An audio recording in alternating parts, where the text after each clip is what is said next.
Hello, beautiful people. There we go. I want to talk about dry fasting today, and in particular, the dry fast that I just did in September. So I finished it, today is what, October 27th, and I finished my dry fast around the 19th of September. It's taken me a while to get to make this video, and I will explain why. So first of all, what's dry fasting? Let me turn this around. Dry fasting is when you have zero intake via mouth of water or food. Nothing goes in your mouth. And so, for example, when you're sleeping at nighttime, you're dry fasting, right? It's just that it's normally 12 hours or 8 hours or however long that you go from the last thing you drank until the first thing you drink in the morning.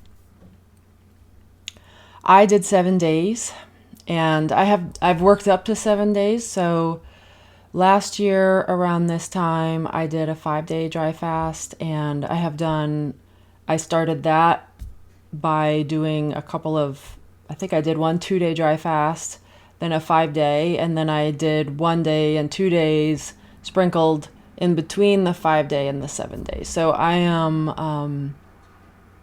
have built up to doing a 7-day dry fast. And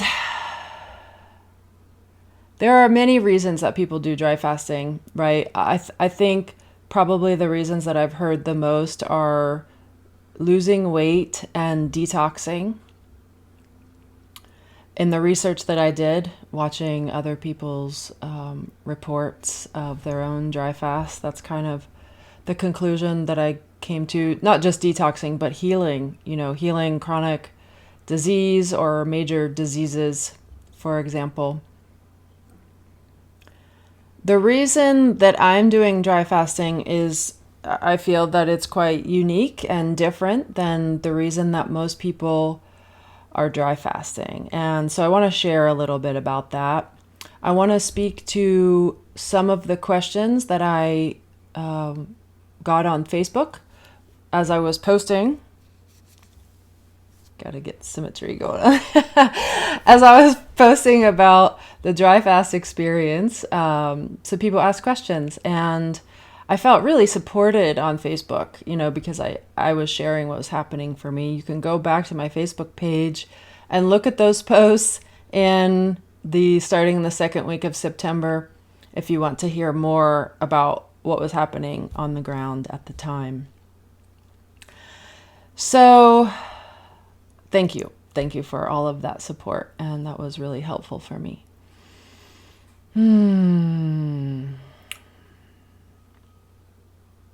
So why was I doing dry fasting? My spiritual path is very specific. Over the years, it has narrowed down to become super specific. And it's related at this moment to the exploration of the highest level of physical mastery over the physical body through transcendence of the physical body, which also equals becoming so at one with not just this physical body, but materiality in general. Really pushing the boundaries of embodiment, like how embodied can we be? And we start to move with that inquiry. We're moving into the unbelievable and the incredible feats of manifestation that are reserved for myth and like the realm of Babaji, for example, and the way that he can successfully create his body to look, 16 or 18 or 20 and show up over hundreds of years through time, for example. I am not looking for a specific outcome to that necessarily. So I don't have a need to live hundreds of years, or make my body look a certain way, for example. Although I do look for that. I look for those things to kind of gauge where I am in the inquiry or the play of this exploration. So for whatever reason, through divine guidance, I am intensely and clearly and deeply directed into this inquiry. And I have a lot of insight into why. It's related to where we are in humanity right now and the highest possibility for each of us to achieve our highest potential. So the question is, what is that now? What is our highest potential? And how do we become or achieve that highest potential? And my path has been one of healing. So exploring this mastery through exploring physical, all levels of healing, physical, emotional, mental healing. When I'm guided to do something like a dry fast, it's because I need to witness the mechanics of the human function, whether that is the physiological function of going without water and food, the detox process, the way the lymph works, the mind and our attachment to food. Really, that's part of my dharma, is witnessing these mechanics so that I can gain comprehension in my service. That comes alive as I'm in service. I tap into the insights and the integrations that have occurred through the explorations like this that I do with myself. So essentially, given that, that's kind of the general why I have done dry fasting, but the specific is that I am receiving exact guidance from an element that I'm still understanding, but let's call it divine intent, to do dry fasting. And the message would be something like, okay, you're going to do this dry fast, and it's going to be this amount of time, and pick your days. It needs to be within this certain amount of time. And I might not get any more information. I might not get the whys or the hows, or I didn't for this one. It was like, you need to do this dry fast. So I did. I scheduled it in my calendar. I set everything up, childcare and support and not working and so on. So a lot of the why I didn't understand. Now, I have a lot of experience of the usefulness of dry fasting because of what I have done up to this point, and I can share some of that with you.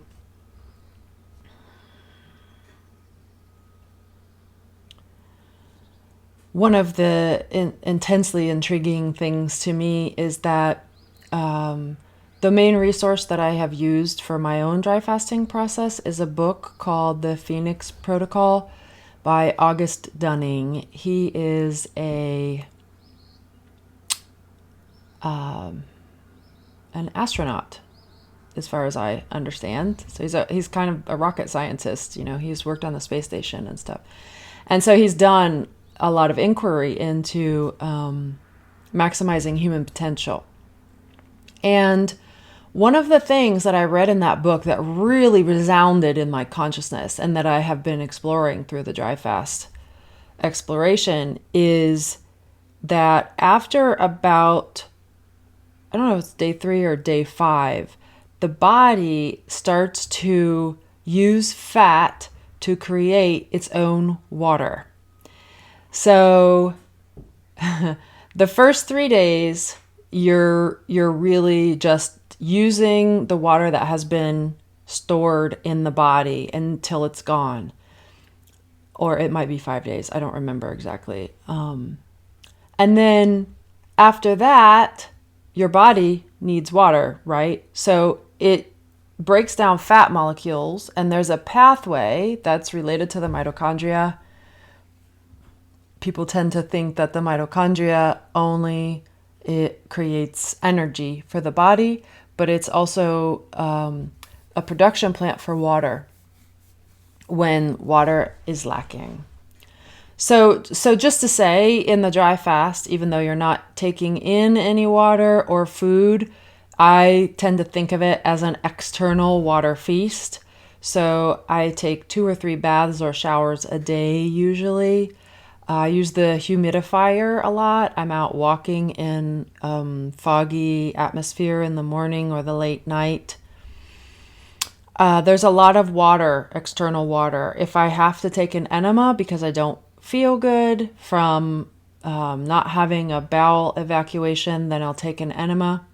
So it's not that there are hard dry fasts where people don't even have contact with water. I have no interest in that for what I'm doing. I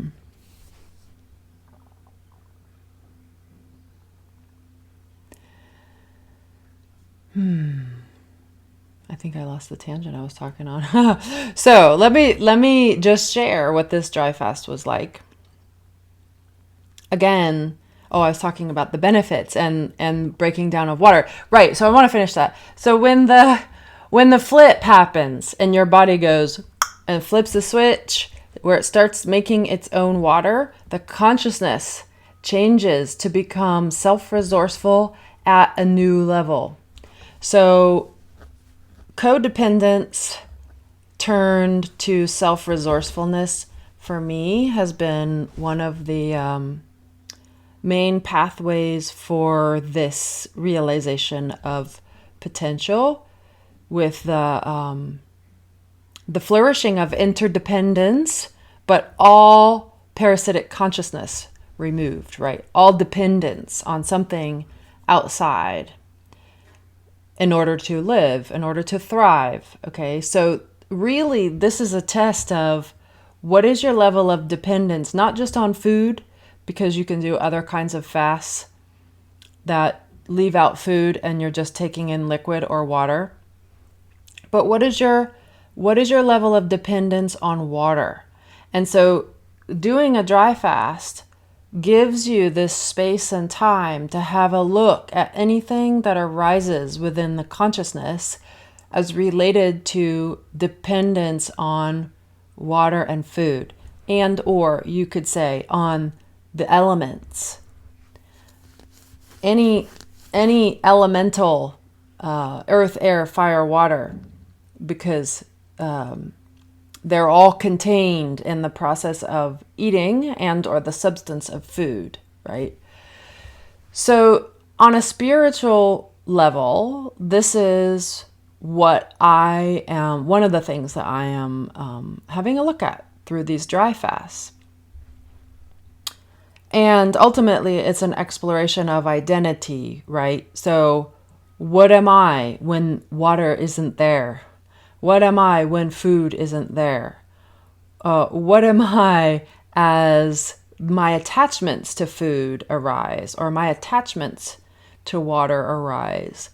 Inevitably, especially in the period of a 7-day dry fast, it's an invitation to visit the ground of consciousness, the level of consciousness within us that exists when everything is stripped away.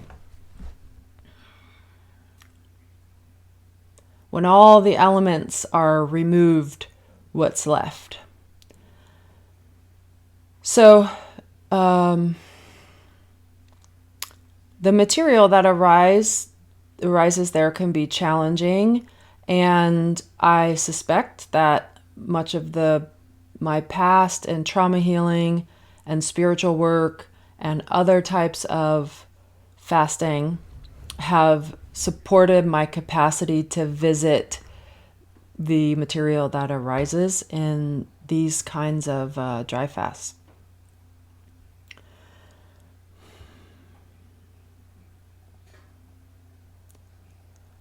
The promise is that through the visitation of this material, there are aspects of consciousness that are revealed, awakened to, or unlocked so that they can become available for this radical embodiment that I was describing and the mastery that results. Through the identity work, there is no master in the end. There's just consciousness at high levels of self-resourcefulness. The self being not the individuated expression, but the cosmic collective one self, let's say, resourcing from that self in every movement, in every gesture, in every breath. And my curiosity is, what is that? What does that look like? So the quest is that curiosity. The outcome is secondary and gives feedback to the quest, so that if there's any attachment to outcome, like I want to look 20, which is something I've actually worked with. And then noticing, do I have attachment to that? Is there a sense of self there that arises in separation from the ultimate self or source or intent, divine intent?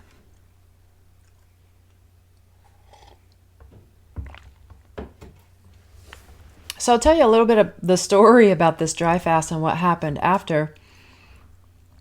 The first day, these dry fasts, I've generally experienced them as much easier than any other kind of fast. When I was doing juice fasting years ago, or I think I did a couple of maybe 2 or 3 day water fasts, I found it to be really difficult. And I was getting super cold, and I had a lot of food stuff arising in me that made it difficult to kind of continue the fast, like attachment to food. And when I read the book, he suggested that dry fasting is much easier than those other fasts, and I have found that to be the case. Even though this last 7-day dry fast was pretty intense, and I would say challenging, very challenging. So the first 24 hours was easy. It was actually the first 36 hours. And I, again, as in the other fast and this fast, I didn't really have any thirst. I didn't have any hunger. So that part is easier. But I wonder if it's the week before the dry fast, I had gotten this tooth whitening gel.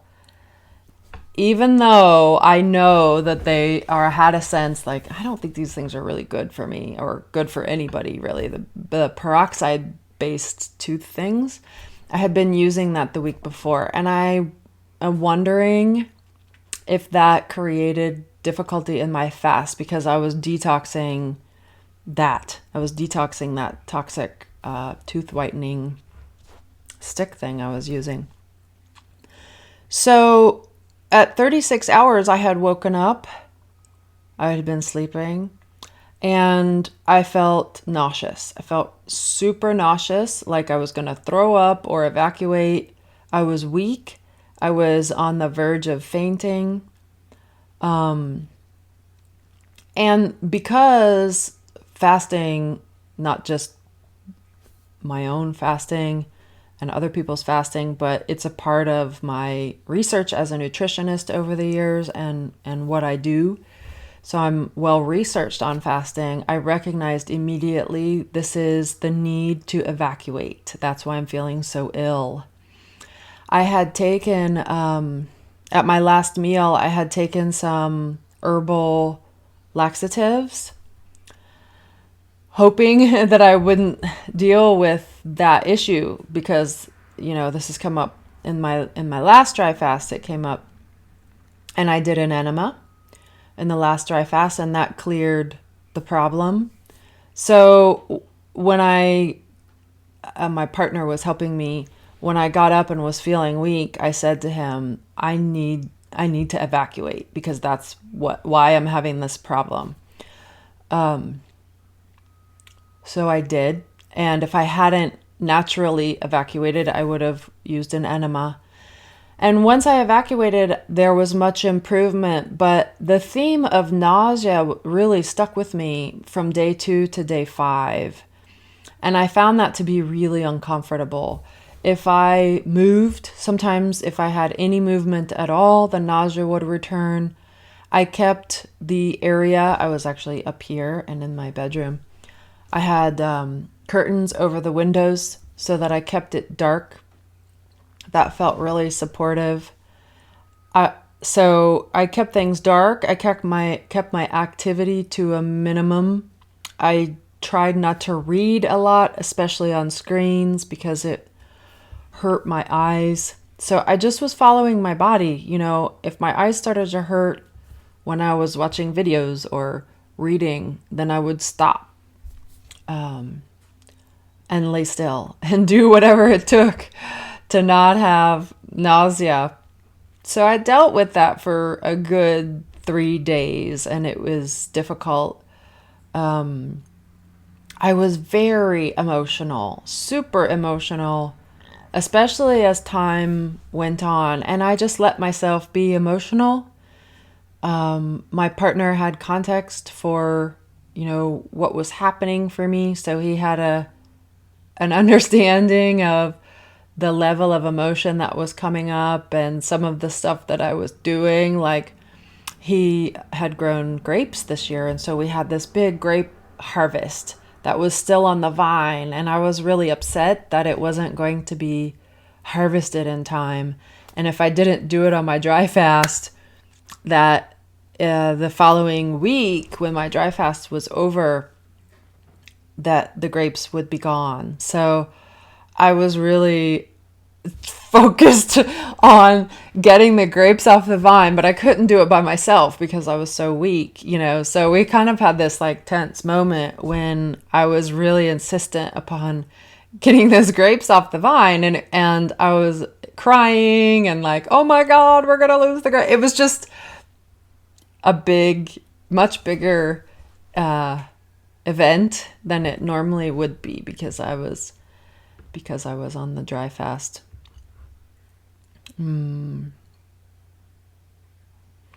So the tools, the tools that I have, the skills that I teach, were, I would say, mostly inactive during this period, except for, well, I wouldn't say they were inactive. I would say they boiled down to being with and acceptance and allowance, which is that's the basis for everything that I'm sharing with people, right? So it kind of boiled down to basics. It was just like, just be with whatever is arising. Don't do too much as far as maybe explore identity. Yeah. But what I have learned with the dry fast is the being with and allowing the layers to peel. As the days go on, the layers of consciousness are peeling away until you're on day 7. I was just like, totally, the core of me was completely exposed. I had gone into the most fundamental aspect of my consciousness, and there was just that. So the work or the skills, I have noticed, tend to come later. And in fact, they did for me. So it's been 5 weeks, more or less, since I finished that fast.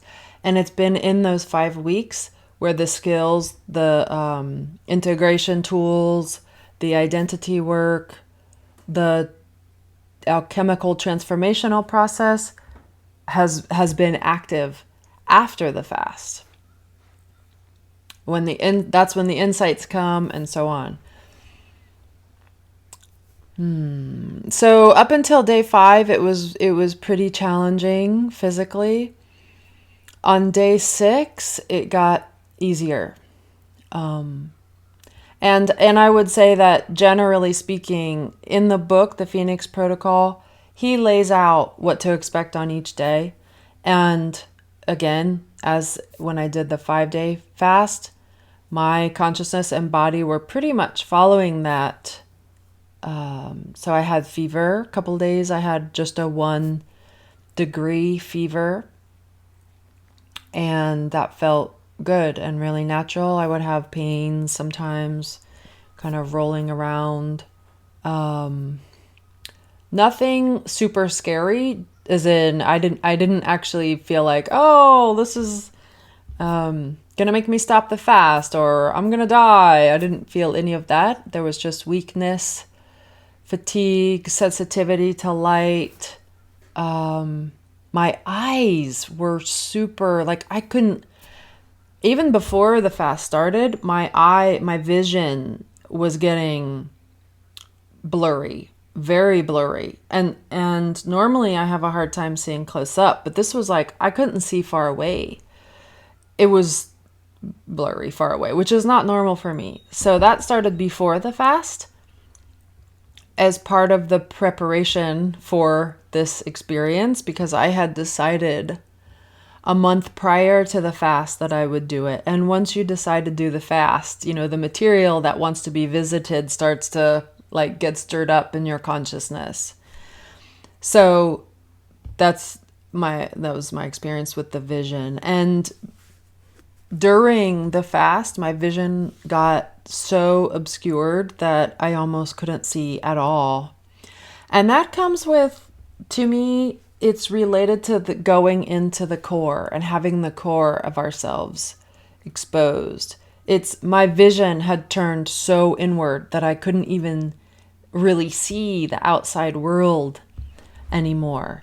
And the beauty and intelligence behind going to that core of consciousness is that you're at the root of beingness.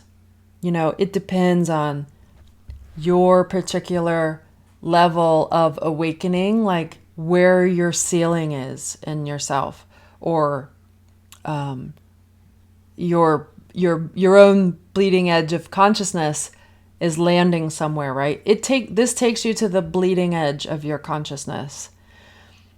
Right now, the bleeding edge of my consciousness is what I'm calling the Immaculate conception of the self. It is the it is the birth of individuated consciousness from the all, from the collective divine intent. And there is a process of visiting that individuation until the individuation and the experience of the divine merge so completely that they are one. Through that process, there is the conscious manifestation of every aspect of the self. And the mastery is a side effect of that, right? But in that process, we have to visit all of the factors that come into the process of creation, until actually that process of creation collapses and there is no process, because there's no time, space, there's just infinite expression, right? But until that point, it looks like a process. And so there were aspects of my consciousness preceding the birth of the elementals of fire, water, earth, air. And because I was going without water as a primary element was falling away. And it's like, what am I? What is there when there is no water? Before even the hint of the consciousness of water comes in not just to my body, but into the process of the creation, the divine creation. So that's where I was sitting. And I have been working in this place, right? So preceding the elements, there are the three gunas, which are the forces that you could say the five elements birth out of, and also the forces that organize the five elements, right? And before the gunas, there is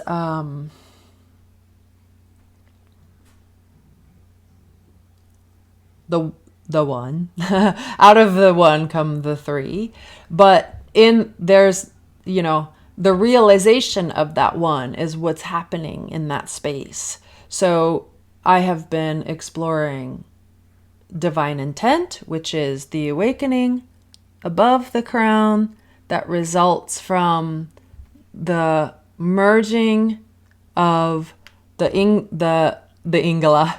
They're merged. The ida and the pingala and the shushumna. The energy that moves up the spine that most people refer to as kundalini.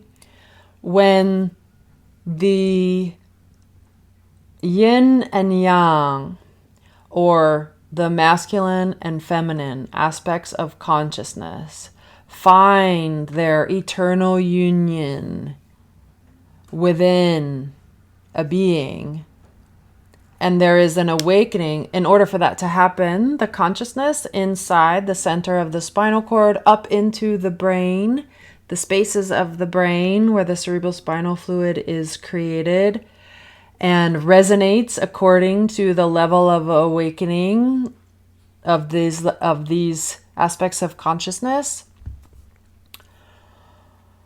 When they come together, finally, that is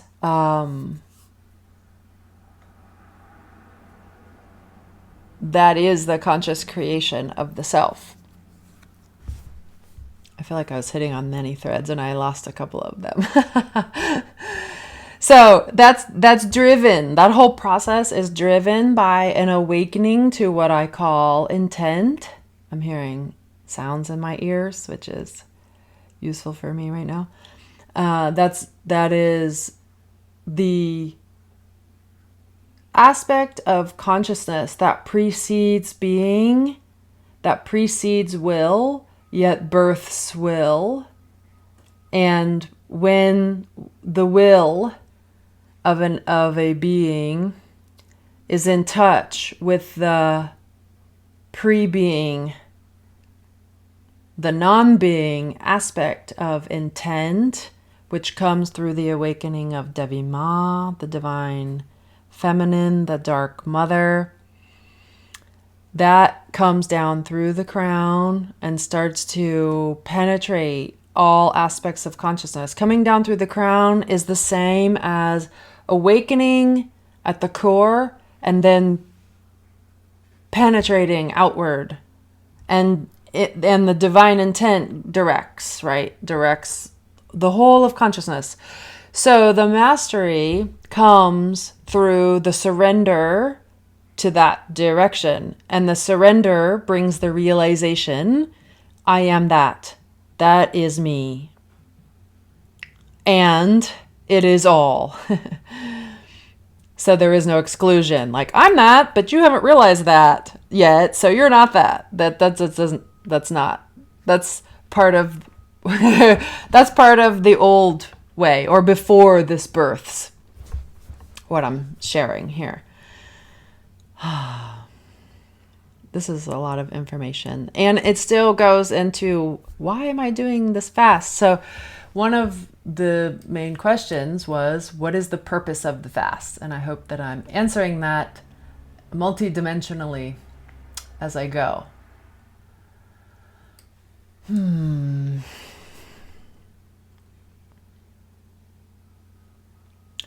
So to continue, at day 7, I'm totally, utterly exposed, right? The core, my own cutting edge of consciousness is like exposed, and there are no veils on top.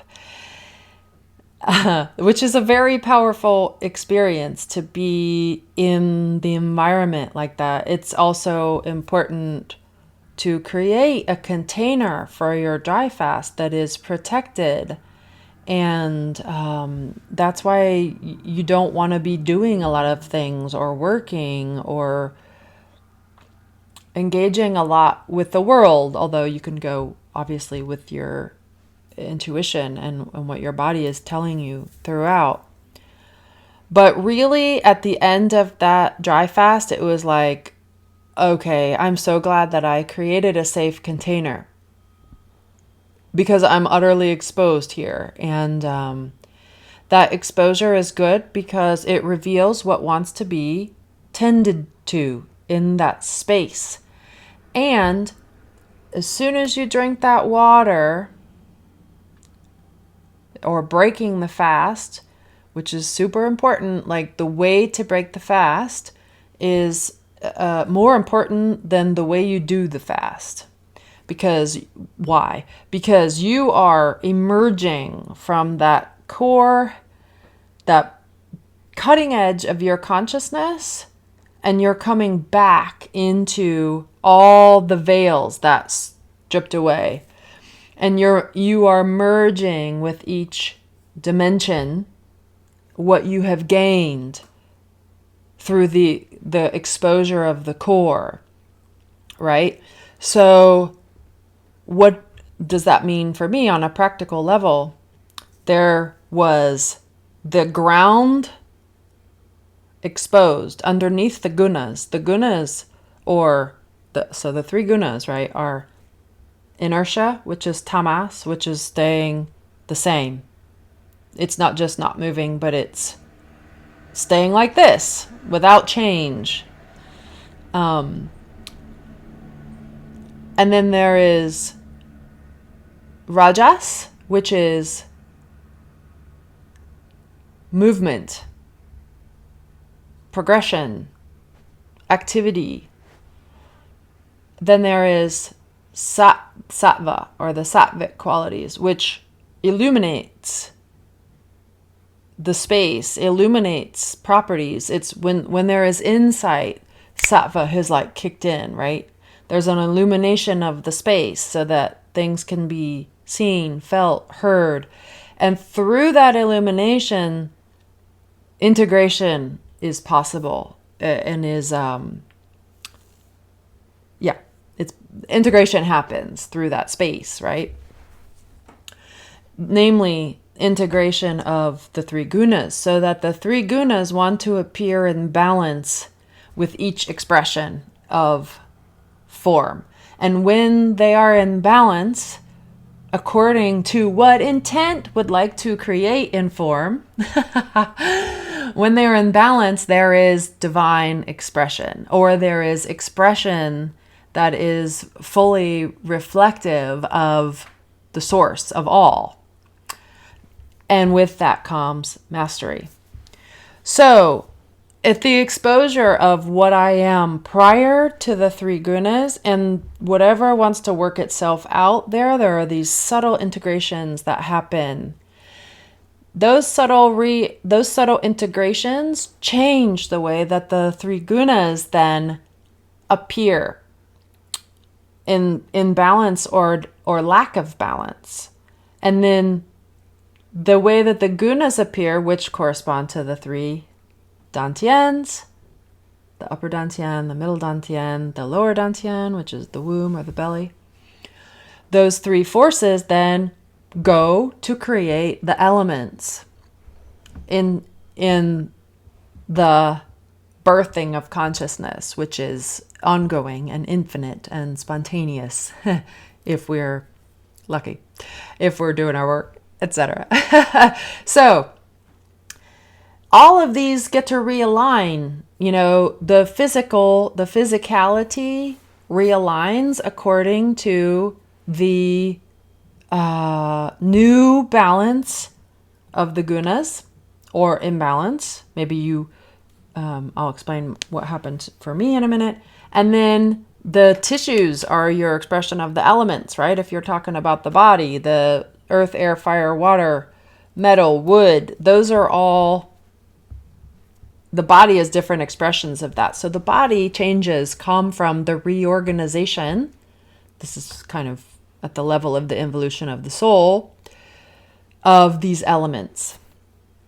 Now, when I went deep in and I was underneath all the elements, when I started to come back out, I immediately hit something that needed to be integrated at the level of the gunas. And that was my relationship with inertia or tamas.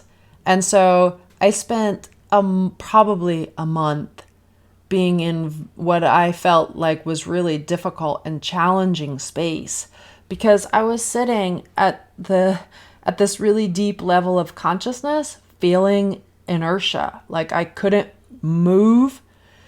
And because this is like your first birth, it's like when I go to birth, nothing's happening. I'm just a blob is how my experience of inertia was there. I didn't want to move. I didn't want to do anything. I didn't want to be creative. When I was pushed, instead of like feeling aliveness, I would feel anger. I got into depression, which is not a normal characteristic that comes up in my personality, I would say. So it was a month, and that's why I'm sharing now. That's like why I have waited to share, because I've really been actively engaging with the material that has arisen for me in that space. And it took me 2 or 3 weeks to really understand why, or the intelligence behind this dry fast for me. There were times during the dry fast and in the couple of weeks after that I was like, what did I do? This is not worth it. I don't want to do this again. This is terrible. Oh my God. So I've come out of that now. I'm not quite ready to do another one yet. But now that I understand, the insights about what I was being guided to visit in myself. I have had chronic fatigue in the past, and I have healed that chronic fatigue, but I recognize that what I was working with after the dry fast was really the roots of chronic fatigue. And everything that comes up in that primordial space, which is what I'm calling the space before the gunas arise for me, is the primordial space. Everything that arises there is because of an experience of deficiency, self-deficiency, the deficiency in the experience of what I am. And what I am there is preconceptual. So even though you can have thoughts like, I'm unworthy, I'm disgusting, I am lacking this, any variation of deficiency, you can have the thought about that there, but at the level of the primordial, there is no thought. There's, for me, just spatial experience. Kind of like being in the primordial soup, and then you realize, oh, there's a bubble in the primordial soup that has nothing inside of it. And so it's void, or it's empty, or it's missing, but it's deficient empty. It's not empty as in empty of ego or attachment. It's deficient. So the challenge in that space is to really explore, root out these subtle deficiencies, and through the surrender there is a process of fulfillment. So there is a building of being. The divine intent comes in and births, literally creates out of nothing your beingness, which brings more power. It brings more insight. It brings more aliveness. It brings more capacity, creativity.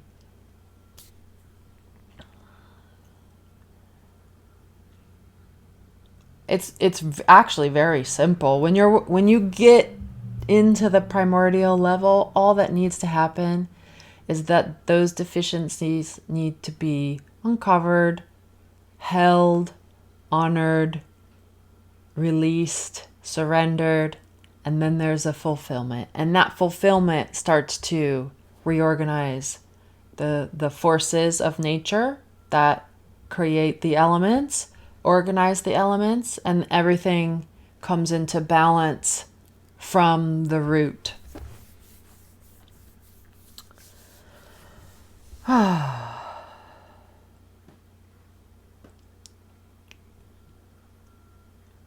aware this is quite a meaty sharing. What else do I want to cover?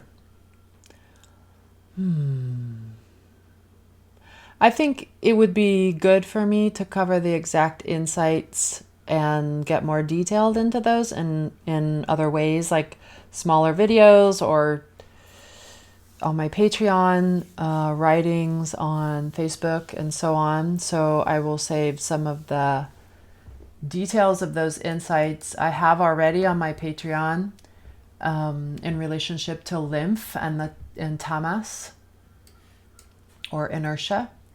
I have some questions here that were posed on my Facebook posts. I'd like to know more about why and what you noticed about going beyond 3 days. So, I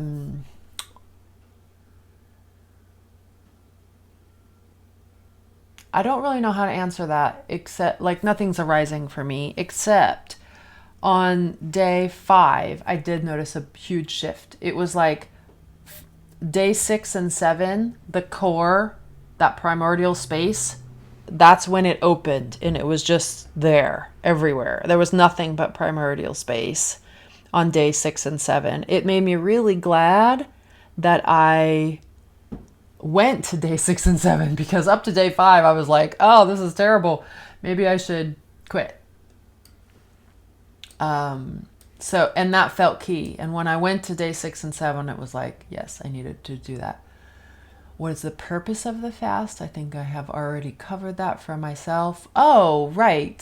Some practical things, like what changes did I notice? And so even though I wasn't doing this in order to like lose weight or look younger or the physical properties necessarily of the fast, I definitely noticed I lost weight. I didn't weigh myself, so I don't know how much.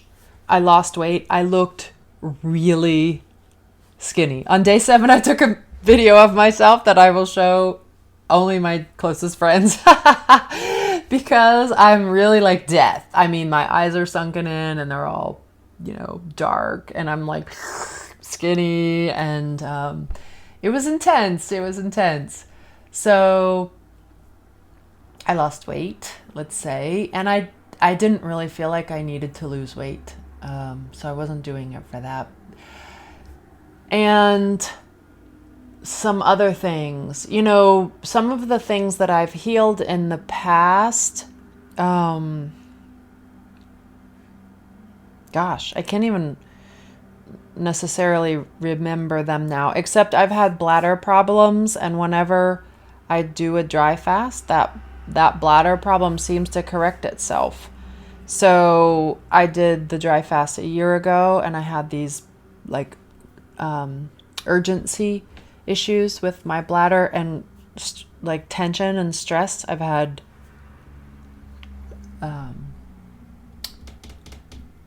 non-bacterial cystitis in the past, so it's like getting to the root of that, and that kind of came back before this dry fast, but then it cleared again. Oh, in the past, the hemorrhoids that I had from pregnancy cleared in the 5-day I did last year, and they have not returned, so that was really interesting. My skin looks incredibly different after both of the dry fasts. My skin looks a lot younger, I would say. And not only that, but the tissue, especially in the past week or two, I would because when you do the dry fast, everything gets wiped away. And then when you start drinking and eating, the building period happens, building and rebuilding. So your stem cells are coming online and they're rebuilding tissue in a way that youngifies you, right? 2 or 3 weeks ago, I started to feel my breasts stitch together. It was like, whoa! They were like, regaining perkiness, instead of the collagen collapse that could kind of happen through, I would say, breastfeeding, really. They started to come back again. And so they're perky the way they were 10 years ago or something. That's really interesting. I would say I've noticed that all around too, like my butt, my hips also are having that effect to some extent. The big thing, I didn't have a lot of physical stuff happening for me this time when I started, but I was having sciatica due to L4, L5 disc pain, and I was a little bit worried that the dry fast would make that worse. But actually it healed it. And it says in the book too that that's one of the things that dry fasting can heal. So ever since the dry fast, I haven't had any disc pain or lower back pain, or sciatica. So that's been amazing. What else? My vision is now back to normal. I can see at a distance. I still have a problem seeing close up, but I would say that I can see a little better close up than when I can read finer print at a at an appropriate distance than I could before. So that's useful. And the thing about dry fasting is, according to what I read in August's book, you build in 6 months. So that rebuilding and the stem cell rejuvenation that happens occurs over a 6-month period. So it's still happening for me. I finished 5 weeks ago and my stem cells are still coming online and still rebuilding tissue. Of course, I'm feeding them after the fast. I'm eating well and I'm taking supplements. I'm both eating and taking supplementation that nourish stem cells, stem cell growth and tissue growth. And I want to build back, I want to build tissue that is pure and young, right? So I'm giving it the proper fuel to do that. I'm also right now working with my lymph system, because through the exploration of this tamas, I really realized, oh my gosh, my lymph system is in need of support.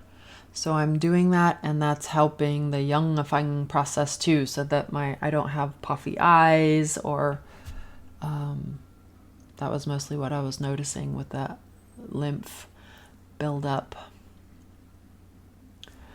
I want to come to an end soon, and I want to just look at this last question. I would love to hear of the various realizations with each form of fasting you've done. That feels like a long thing. And I will just say that,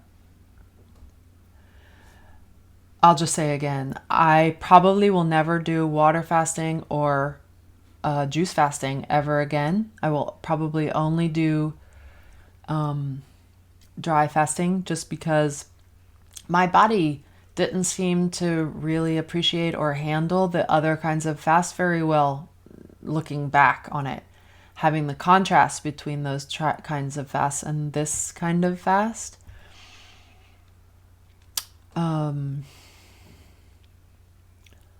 And because at this point in my journey, all I'm really interested in as far as the external alchemy or doing a process that like this is going to that cutting edge of consciousness, stripping away everything so that I can visit that place in a way that I might not otherwise be able to.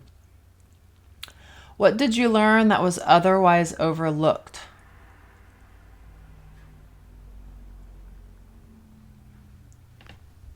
I think I covered that in my sharing. If I didn't, you know who you are, who asked the question. Please ask for more info. Was there any miraculous physical healing involved? So I think I covered that as well. I have a on the first dry fast, there was a lot more of that occurring, and I made a list of that, which I'm sure I posted on Facebook, and I could maybe try to find that, and or maybe I'll post the video that I did after last year's dry fast. I can post that in the comments on this video. So if I find also the list of miraculous healing type stuff, then I will post that too. The color of my eyes changed during the dry fast. My eyes are green, very light green, and they changed to like blue or a gray blue at points. That was really interesting. They seem to be back to green, although I haven't done a comparison between before and after. So I think that's all I want to cover. Thank you for listening. This is a long, meaty video. Any engagement that you feel inspired, of course, along a constructive line is welcome. And I'll put a link also to my Patreon. You know, if you like the sharing, I share along this level, and I go into more details of the insights that I've gained on my Patreon, and I really appreciate the support there. That financial support fuels the hours and hours that I'm working and not getting paid, or you know, being the monk in the cave and going into the internal spaces and sharing that harvest into the collective. So I appreciate that. I will see you next time. Much love.